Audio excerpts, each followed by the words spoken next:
بسم الله الرحمن الرحيم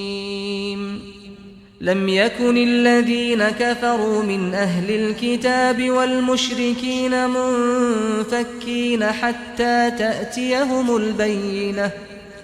رسول من الله يتلو صحفا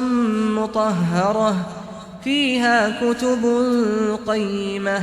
وما تفرق الذين أوتوا الكتاب إلا من بعد ما جاءتهم البينة وما أمروا إلا ليعبدوا الله مخلصين له الدين حنفاء ويقيموا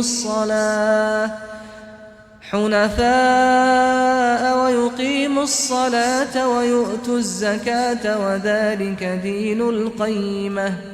إن الذين كفروا من أهل الكتاب والمشركين في نار جهنم خالدين فيها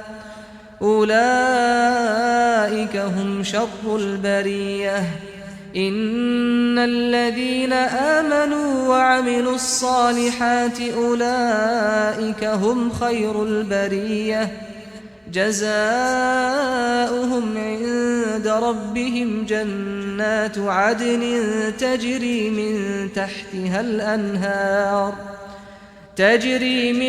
تحتها الأنهار خالدين فيها أبدا